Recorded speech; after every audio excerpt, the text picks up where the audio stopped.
We have strength and temperance. Okay, coming in hot, Taurus. Would I expect anything less from you? Okay. And I'm sorry about all the weird shadows. One of my lights should turn off soon. It's motion sensor. I forgot I turned it on a minute ago. So mentally, strength is, I mean, you can see it's not about brute and brawn. It's about having this confidence, this knowing, this understanding that you can sustain, you can make it through this, you can withstand whatever it is, you can have some sense of semblance control, maybe a little bit over the situation. And the temperance is a card of balance and a balance of heart. She has 1 foot in the water, 1 foot on land. There's 2 cups moving water back and forth like this. I'm going to give you some.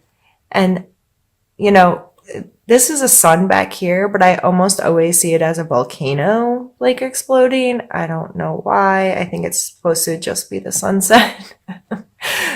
But that gives contrast to the water in my head, like this fire water kind of element, and it's very much pushed back. This is more of a dealing with your emotional space and finding a balance of how you're this give and take of human connection, and how do I feel in my heart about things, and can I go with the flow a little bit and be both on land and water, you know, that balance between those elements of being is just, you know, going with the tide or being steadfast and firm, and how do those two meet and weigh each other. And in order to receive blessings, I think these are definitely 2 energies that are blessable. So if it's this kind of stuff's on your mind a lot, this finding balance, being in a good emotional space, feeling confident, so forth, Taurus, that will lend itself. So whenever those things come to mind, something happens and it, starts a thought pattern about your stability, your strength, your balance, your emotional health and well-being. Look for blessings in that. Look at it as a blessing, as an opportunity to strengthen these things about you. I think those are beautiful energies that come out there. So let's pull a card for your physical space. Oops, sorry, I think I bumped the camera.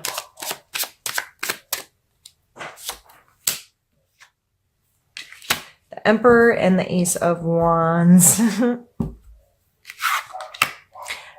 And I'm very sorry my neighbors let their dogs out. So, the Emperor in a physical space card, he's like the masculine physical space card, period. Like, he's the be-all, end-all. He is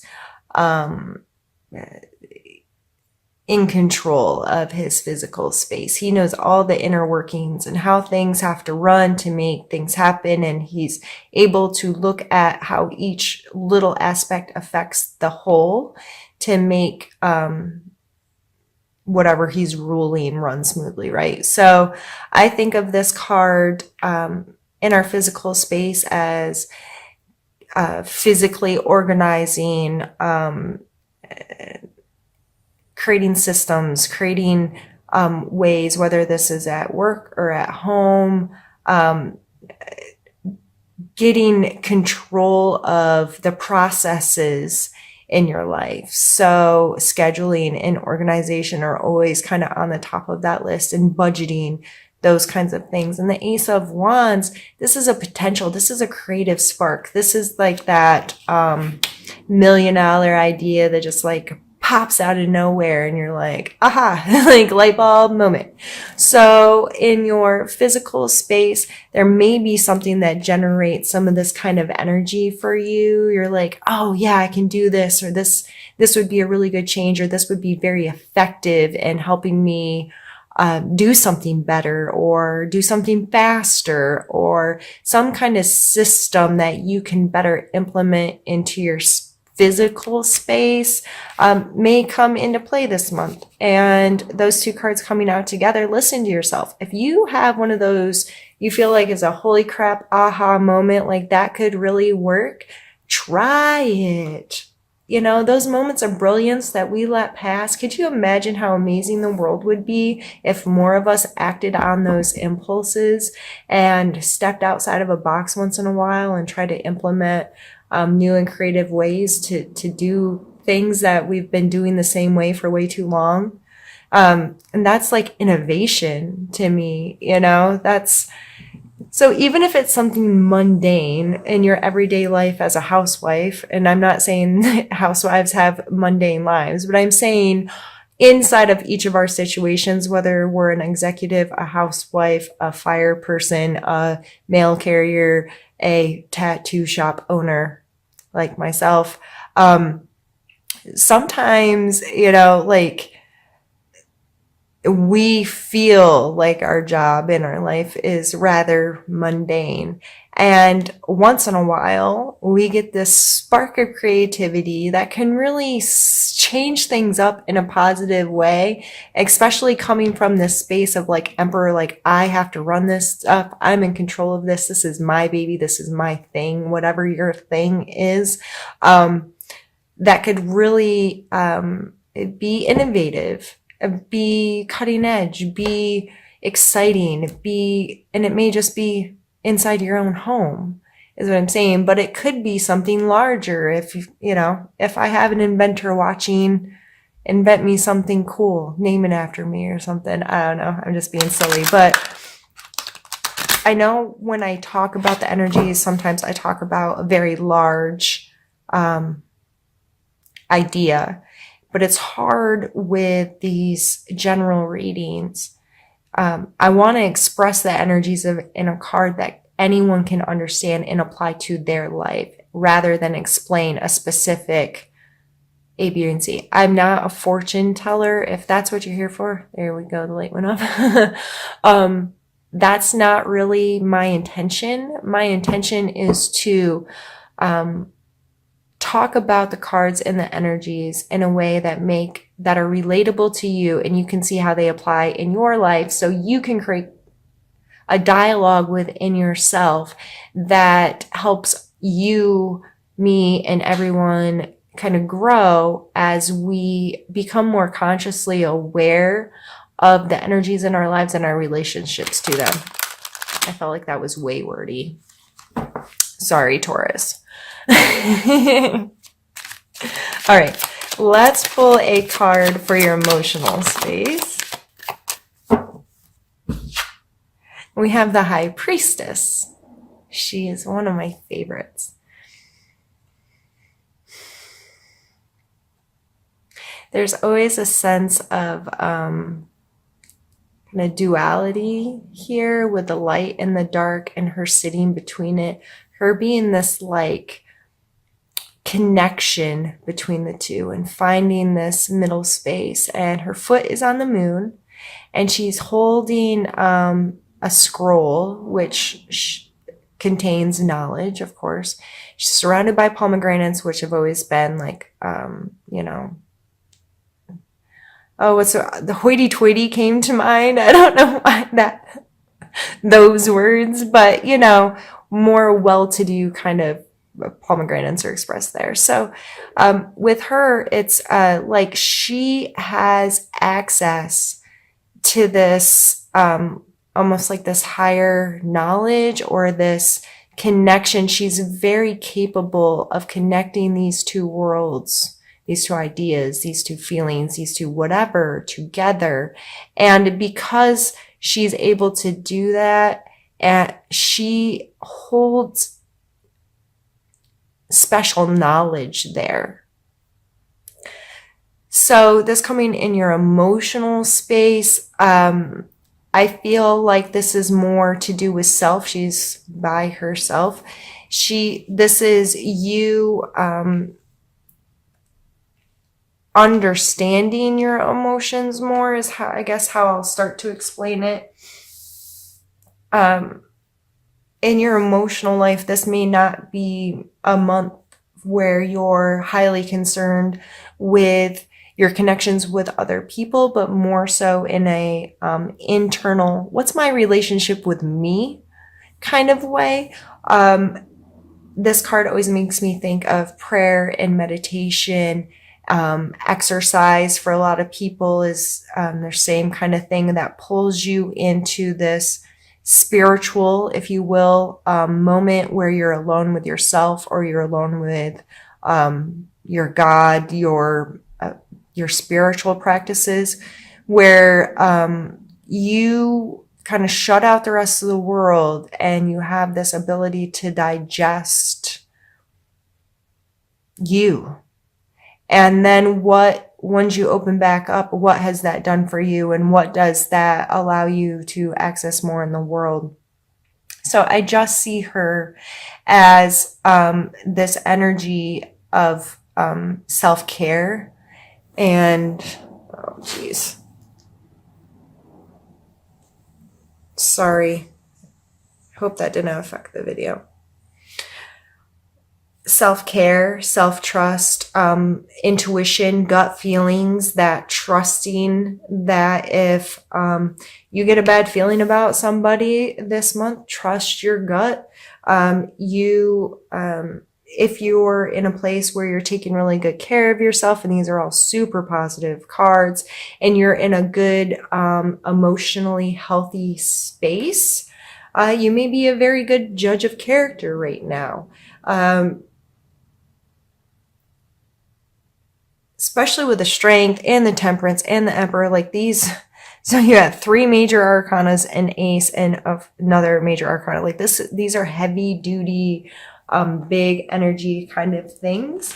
So I just feel like you are in a space, you are going to understand what blessings are, and your perspective is going to be one of which that you trust yourself, and you feel balanced, and you feel like you have some control, and you feel like your intuition is on. So those are amazing, beautiful energies to get to encompass.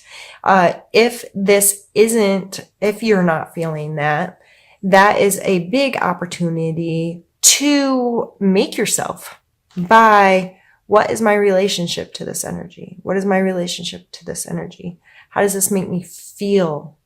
What could I do to bring this into my life? Where is it already? I just don't see it. And what is my perspective on my life? Am I blessable right now? Do I see blessings in everything, or am I overlooking them because my perspective isn't this? So let's pull for this reading, we're going to pull one more, and then we'll do a second reading at, not that one. That was just me not being able to move my thumb right. For spiritual space, and then we'll move all of these cards and do another reading. Oh, I love it. We have the Wheel of Fortune, which is another major arcana card, and the Knight of Coins.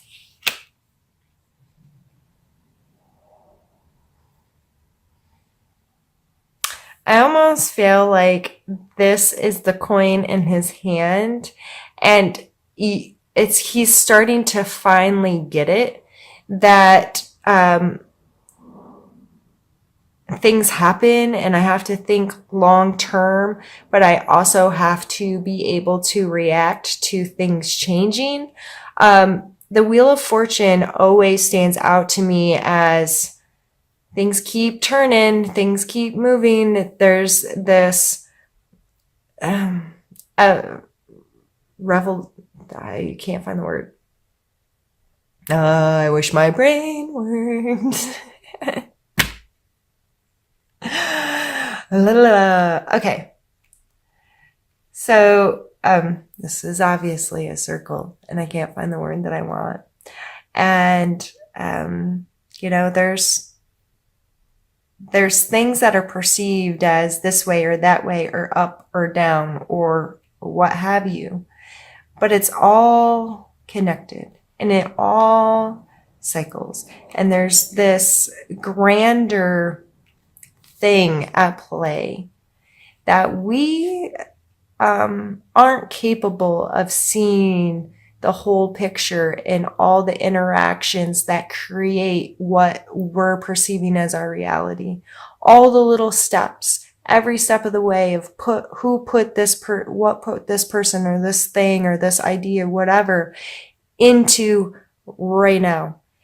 But I think it's like I said, it was like spiritually, like he's holding this, he's getting this may be part, he's thinking long term with this, and how an understanding, and this is a very positive card as well, like Wheel of Fortune, there's chances for amazing things to happen, and we don't always know what's going to lead to them.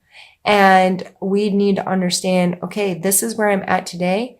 I cannot change this moment, but I can make choices going further that are going to affect how this rolls and what interactions I have and what comes into play in this. So I just feel like a real sense of security when I look at these two cards together, in this knowing this and in a giving up of like instant gratification, but thinking long term and thinking security and thinking he is on a horse, so he's able to move quickly and change path when needed quickly. Like he has assistance in being able to maneuver the world. I mean, he's not out there running buck wild, but if he needs to, right? He's a knight still. That, that's a lot of action in a knight. That's somebody that's out in the world interacting is how I see that energy. So spiritually speaking, I really think this is you coming to an understanding of, I can't control it and I don't know everything, and I have to learn to understand that there's cycles, and I have to start thinking long term, and I have to go with it and allow the blessings and choose my perspective of how I'm going to see this, and understand that I don't know everything. I can't understand everything. I only know my truth. And as long as you're rolling with this kind of energy, like you should be feeling very healthy, I would think, and secure with these kind of energies, and really feeling good about yourself, and knowing that these infinite blessings are going to continue to show up and continue to be a part of my life as long as I choose to see life that way. I don't even feel like we need to do the second part of the reading. This has been beautiful, and I've already taken up 20 minutes, which I definitely shouldn't have done, Taurus, but I hope you're enjoying this because I know I am. So I will be right back.